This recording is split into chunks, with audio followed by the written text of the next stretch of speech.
The best way to end a relationship with family and friends is to lend them some money. Let's talk about it.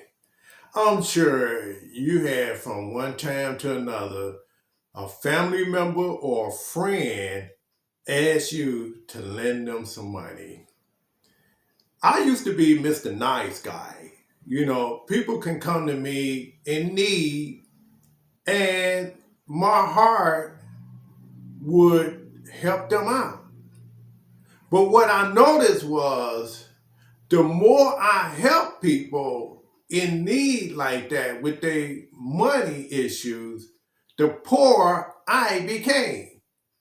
Now you probably saying, well, Kay, what do you mean by that? Well, some people will do right by you and they'll borrow money from you and they'll give it back to you. Then you got like serial borrowers, people that you unknowingly become part of their monthly budget. You know they can get 100 from Joe Blow over here. They can get, $50 from Kay. They can get another 100 from Susan over here. And you become part of someone's budget, not knowing it. And what happens is when you become part of someone's budget, your money is never right. I had this one friend that used to borrow $20 from me. They would pay me back, but at the end of the week, they need the 20 again. They need another 20. And so what I figured out was, I said, well, I'm going to just leave this 20 out. I'm not going to even put it back in my wallet. And I'm just going to leave this 20 out for this individual. So what was happening, to my amazement, was they would need 20, give them the 20, they give it back, they need it again, give them the 20, and it was just doing that. So technically, yeah, they paid me, but I can't use the money because they need it right back again. So I had to end that, right? Then you got some people that lend people their mortgage money or their rent money or the car note money or their utility bill money, or they would even tap into their vacation savings to help someone, or borrow off their paycheck to help someone. And in all of these instances, you're taking a big risk because, if you're anything like me, I'm living paycheck to paycheck. I don't have it like that. So if I lent it to you, I'm putting something else on hold. I'm not paying something else. Meaning that if you don't come through, I'm screwed because I didn't have it to begin with. So now if I took my mortgage money, now I might be foreclosed on because now I'm behind on my mortgage. And all you need to be is 3 months behind, and now they talking about foreclosure. Or your rent.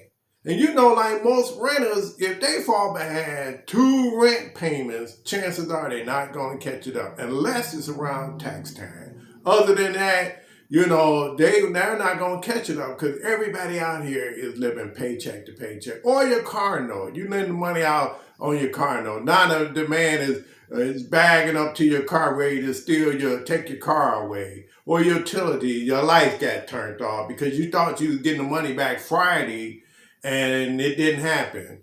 And one thing I learned about when I lent money out, I don't like to ask for my money back. That to me, if you tell me I'm going to get my money back Friday or Monday or whatever. I had this one guy I lent money out to, and, he said, man, it's late. I won't be able to get to the bank. Can you let me hold some money? And then I'll give it back to you Monday. Well, Monday roll around, he speak, I speak, but then he going about his business. Now, wait a minute now. Don't you remember something? And this went on all that day and then the next day. So finally I had to ask him about it. And when I asked him about it, he gave it to me, but he had an attitude about it.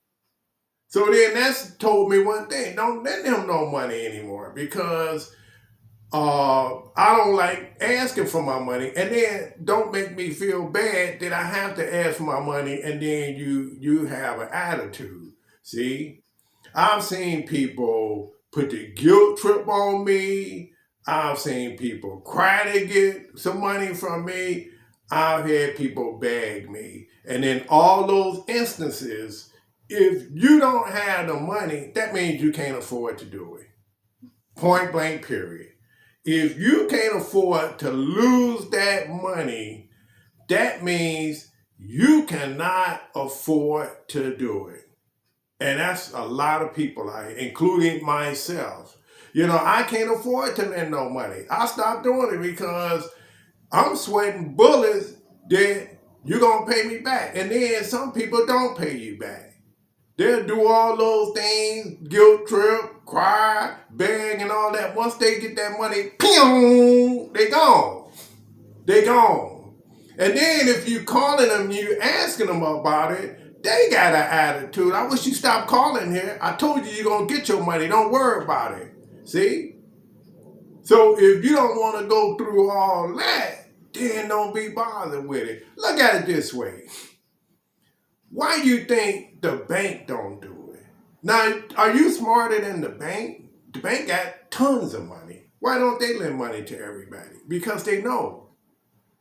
The banks are real stringent to who they lend money out to. They're not just giving money out like that. Now, you can go to the payday store, and I did that in the past when I didn't have my money act together. And that's a ripoff because, you got to give them a blank check and they want all their money in 2 weeks. And if you got to roll it over where you just paying the interest, but you still owe the principal. And then it's just a long, drawn out situation. And if you borrow like $500, you might be stuck if you can't pay it back. That money will add up in no time.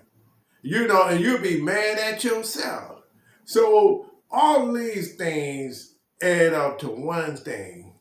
If you cannot afford to lend out money, don't do it because you don't need that aggravation, your blood pressure going up because you're wondering if you're going to get the money back and if the people going to be nice when they give it back. It's just not worth it. It's not worth it. So that's all I have for you. Again, this is Kay back at it with a new video. Take care, guys.